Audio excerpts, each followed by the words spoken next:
topic of becoming nobody. So our first reading is actually a poem by Emily Dickinson. This was published posthumously in 1891. I'm nobody. Who are you?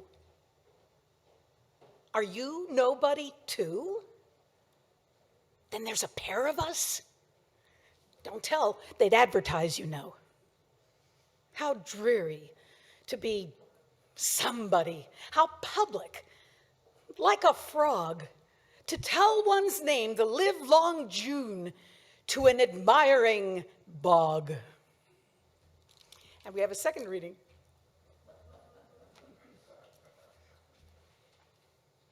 This is actually by Norman Cousins, and he wrote this back in, I believe, 1980. So I'm gonna update it just a little bit in terms of numbers.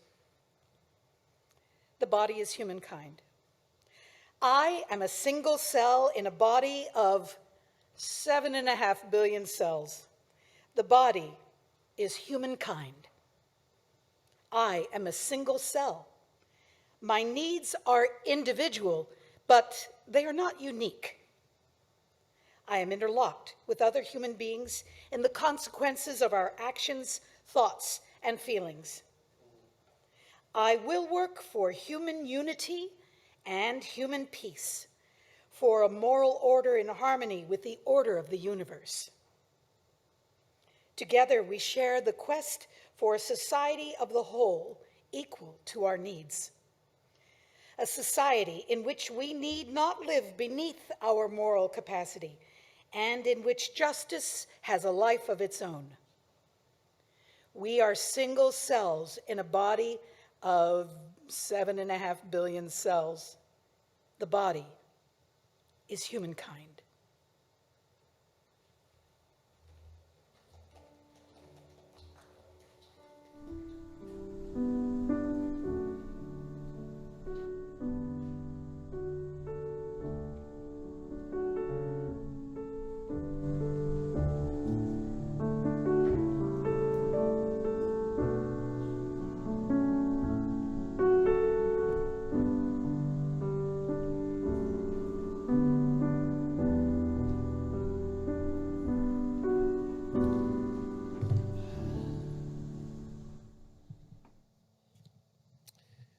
I am nobody.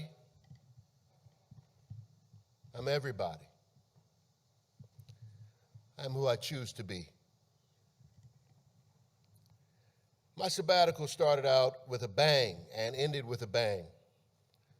I went to Memphis, Tennessee in April for 5 days to visit the MLK Museum, or the Civil Rights Museum in Memphis, the Lorraine Motel.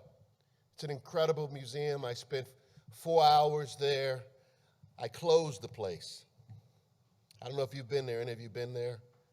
It's incredible. It captures the civil rights movement in so much detail. And I was able to see where King died close up, putting closure on the journey for me. I had been to Montgomery, Selma, Atlanta, but never to Memphis. But the high on this trip came on the last day before I left, April the 5th. I went to Mason Temple where King gave his last speech. I've been to the mountaintop. Now this was important for me because I've been to the mountaintop speech in high school, had won, come in first, second, third place in high school speaking contests. Actually went to college and did it on the college radio station. My friend organized this protest of the Desert Storm or Gulf War, and I stood in front of Ogden Circle on campus and gave the I've been to the mountaintop speech. So it's kind of special for me. And so I decided to go over to Mason Temple, but the problem is Mason Temple was closed because of COVID. It is the headquarters of the Church of God in Christ. But I wanted to see it. I had never seen it, so I drove over. Now, the strange thing about this whole trip was when I got to Memphis on the first or second, I can't remember. They gave me, the rental car place, a white box truck. And for the life of me, I could not figure out why a rental car company, when I asked for a sedan, would give me a UPS driver's van. I got to Mason Temple in my white box truck. I got out the car and I said, what the heck? I'm going to knock on the door. A young black gentleman, I think he was a security or a janitor, I'm not sure. He answered the door and I said, hey, I'm from Maryland and man, I really want to see where King gave his last speech. He said, man, we're closed and we got security all around here. But is that your white truck? Yeah, it is. Well, you kind of look like you're delivering something. So I'm going to let you in.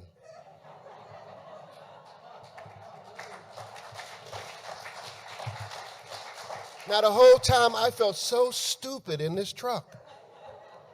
But there it was. A way being made out of no way. And I walked into this glorious building, this majestic black church. It's massive. And I walked up, he said, take your time. And I took pictures and I'll show you sometime. And I walked up into that sanctuary area, into the pulpit where King gave his last speech. It's not the same podium, but it's the same location. And my legs buckled, and I couldn't believe it. It was like divine intervention. Amazing, I said to myself. Well, that trip was over. And so I went to Pennsylvania to see my son run before I brought him home from college, and that made me really proud. And Pennsylvania's an interesting country, right? A lot of poverty, but it's also gorgeous mountains and farmlands. Came back from that, and Joni and I went to Venice Beach for some retreat time, but that turned out to be party central. And Venice is interesting. Where we were housed was next to a rehab place. The guys there were interesting. Venice is so full of paradox, all of this wealth, and then right around us, lots of homeless people. It is a strange, beautiful place. But I tried to embrace where I was and talk to the people, and the food in LA and Venice, that area, is just so delicious. But after 12 days of loudness, I was ready to come home. And so we came home and spent some time, and then we spent some time in Williamsburg. I love Williamsburg. There's something about the trees in Williamsburg. They seem to be greener than everybody else's trees. I went and visited my daughter in Boston, and I enjoyed our time there. I mentioned this morning my daughter is in Boston because of the coming of age program in this congregation. She went to Boston on her coming of age trip. She came home and said, Daddy, that's where I want to live. That's where I want to go to college. And she's been in Boston for 7 years. And finally, we went to New York, our last trip a few weeks ago before I came back to go to the World Trade Center Museum. Unbelievable, sobering, but majestic and beautiful. And it was in New York. We were there also to see a show, and the strangest thing happened again. Another divine intervention, I would call it. I wasn't sure what it was until I put two and two together. A wild synchronicity. We were having breakfast, Joni and I, outside at the hotel, and right in front of me was a family. They were striking me because this was the tallest family I had ever seen. And I couldn't stop looking at them. They were all like 6 feet plus tall. The daughter, the son, the mom, the daughter, everyone, the father. And so that was that. Later we went and hung out on Broadway, saw a massive street fair in New York. It was like unlike any street fair I've ever seen. Hundreds of thousands of people. And then we decided to go catch the show, and we're sitting on the second row in the show, and I look to my right, and it looks like it's that family again. I'm like, that looks like the same family. Joni, is that the same family that was at breakfast with us in Manhattan with 1.6 million people? I think so. I'm not sure. Their backs were to us. After the show, we decided to catch the subway back and got lost for the third time.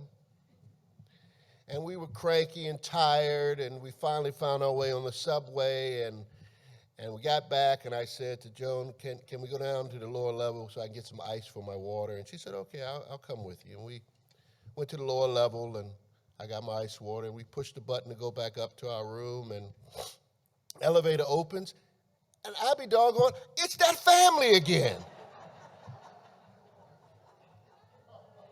And I said, did you all go such and such a show tonight, 8 o'clock? Yeah, we were there. I knew I saw you all. Oh my God, what does this mean? The wife said. I said, I don't know. These bookend synchronicities. What did they mean for me? Well, between travels, I did the things I was supposed to do. I had therapy, individually and as a couple. I believe in therapy. I don't know if you know this, but every therapist has a therapist. And every minister has a ministerial support group. Therapy is a way to reflect and see things that you cannot see. And it helped me to process so much. I also went to my doctor and got a checkup. My PSA remains below 1, so I remain cancer-free. Amen.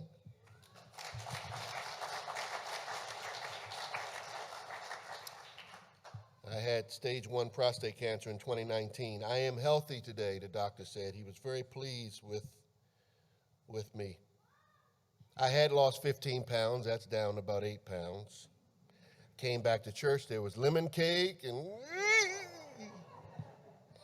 it's hard to keep it off in church. I meditated and prayed. I listened to over 20 books, biographies. I love biographies, especially of interesting people I find interesting, that is. Trevor Noah, Barack Obama, Sidney Poitier, Will Smith.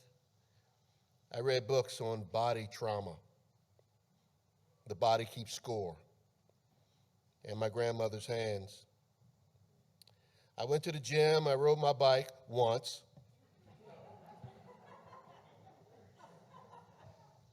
I went to the pool. I got massages. I took walks. I napped a lot. And I got bored. And then depressed. And that's partly why I needed to talk to someone. I needed to process what was going on. I could not relax. For about 2 months of the 4, I could not relax. It was as if some impending battle was waiting. I was always just ready, on ready. For 20 years, I've been on ready.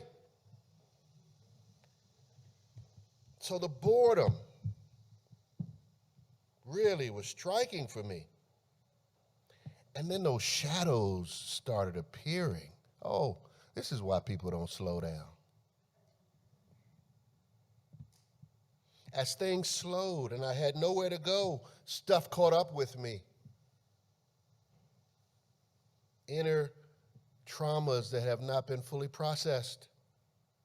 Baggage, fears. And I was determined, even though I didn't get it, to face them one by one. Those little voices, are you really having an impact? Does it even matter? Worries about my children's safety. Worries about the future of humanity. I couldn't relax. the social and racial climate. Is your vision of beloved community BS? My mother's recent death, I guess I hadn't grieved. She started appearing in my dreams. My father's death surfaced. He started showing up too, even though he'd been gone 10 years. What was going on? All the deaths in church, especially Wendy Winters. I stood so strong in those times. People say, how did you do it? I don't know, but I guess it caught up. And I had to make peace with my own death too. The bullies from my childhood started showing up in my dreams. Being a black man in America, the cascade of personal and public racial trauma that I've had to withstand, being a black minister in a mostly white congregation. What's my responsibility to you? What's my responsibility to the people of color here? It all started building up. My body was speaking to me. I was used to being a doer, not a beer. Clearly, I was processing a lot. And it was indeed working was my prescription to avoid this catastrophe. And that's what was happening. It was a catastrophe for me. I've always been in control. Sitting with the discomfort where there are so many questions, so many fears, anxieties, no answers, helped me. That's what a metaphorical story in the Bible, Jacob wrestling with the angel. He says, I will not let you go until you bless me. And they wrestle all night. Jacob is struck in the hip. There's pain, but he discovers, and he gets a new name, but he discovers something about himself in the end. He is reborn in that struggle. I knew what was happening, but I didn't like it.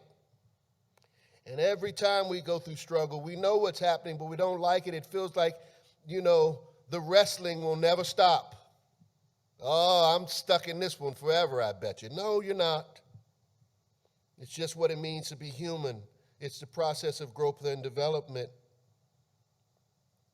And that's what I had to accept, that I am not Superman. I don't even want to be Superman anymore.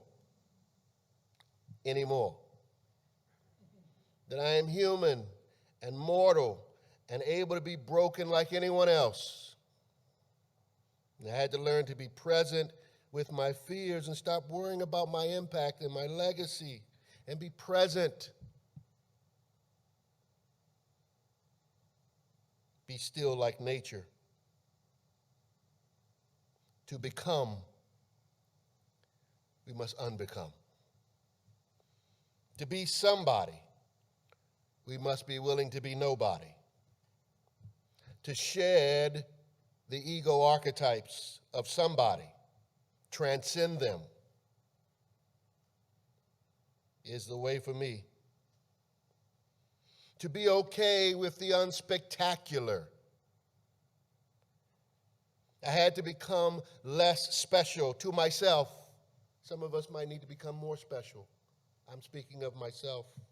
I had to become less special in my mind, not separate myself from humanity and my own pain and fragility. And that requires a shedding of the ego. Shedding of the ego.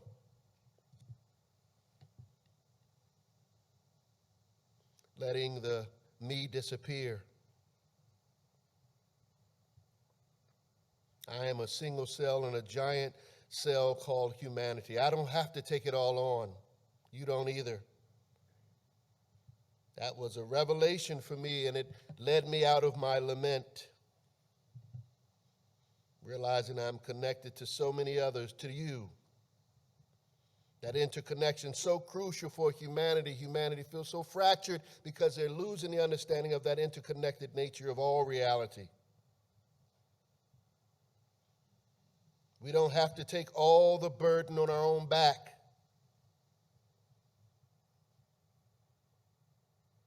And toward the end of this cycle and thinking about what all of this meant from my experience through sabbatical, I asked for a sign. I prayed, I need a sign. I'd literally do just like that. I need a sign. I don't do any spiritual rituals or anything. I need a sign.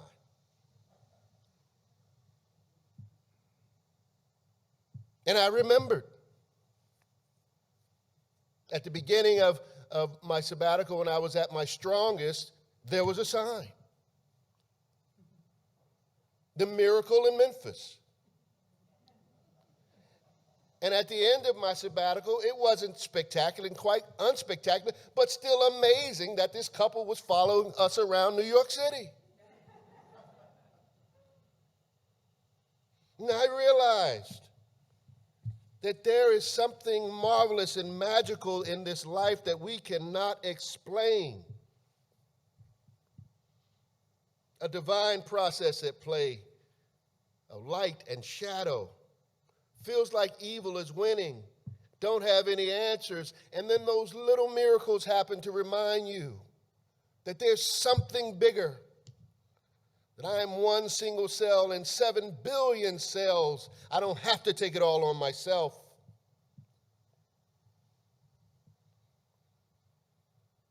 You know, we live in an age of narcissism, and next week I'm going to break all that down to you and show you how we got here, in my opinion. It's not all bad, this preoccupation with oneself. I used to like self-help, and now it's sort of becoming positive, toxic positivity. So I'm having to rethink some of that too. You always have to rethink your suppositions, presuppositions. You have to. That's part of what you do as a human being. That's the scary part, realizing you might discover something that might rock your world. But for me right now, as I look at the world, I see a narcissistic society, the age of narcissism. It won't always be this way, the age of me, myself, and I. Finding consensus, finding community, finding egalitarianism in society feels impossible at home, at work, and sometimes in the church. And you see this in social media. Everyone has their own little fiefdom, their own little kingdom. Everyone wants people to think the way they think, and if they don't, I'll block you or unfriend you. And I do that too. All these kingdoms, it's exhausting. Everyone has a perspective. Everyone's saying, see me, look at me, I'm funny, I'm smart, I'm a leader, I'm pretty, I can sing, try my method. It was actually refreshing not looking at social media for most of my time away. It's maddening. But there are virtues, the connection. It's not all bad. But my point is, the challenge is seeing our interdependence. That's the challenge. Democracy's challenge, finding consensus when everybody's a bunch of little gods. And the louder the voice, oftentimes the larger the narcissism, the ego, the more dangerous the outcome potentially. Scientifically, I saw a picture that made me think of where we are as a society. It was a picture, strangely enough, of 2 galaxies colliding.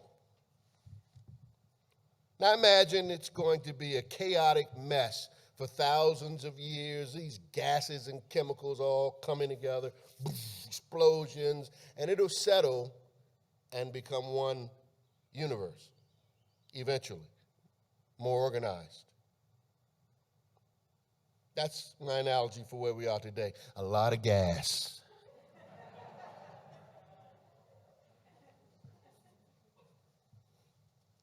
But people who practice spiritually practice being nobody. Being humble, being nobody by being everybody, seeing yourself in others. And so to connect and unify, as strangely as it sounds, we have to let go some of our specialness, which makes us forget that we're all on the same team. We have to let go of that specialness that wants to be better than they are or to one-up the next person. It hardens the heart and makes connection possible. And for me, from my studies, it identifies who among us is traumatized, and even the most traumatized. And that's why I believe in therapy and why it's so important for all of us to be honest about our hurts and sorrows. You know, we talk about waking up all the time, and waking up from my perspective is not just when you break from religious dogma and have come to this Unitarian Universalist faith, or, you become a progressive. That's one form of waking up. Or you say become emotionally self-aware, one form of waking up. Or you become a racial ally, one form of waking up. But for me, the next step, the ultimate waking up in my perspective, is a surrendering of the ego. Because ego is fear. It's all fear-based. To learn how to live bold and fearless and compassionate, accepting that you will not exist one day and appreciating that you are alive today. Living by faith. Awakening for me is when you truly know in your soul that you are connected to every woman, every man. I'm every woman. I'm every person. True awakening for me is when you're honest about that flawed little person inside that is still acting out childhood traumas as an adult.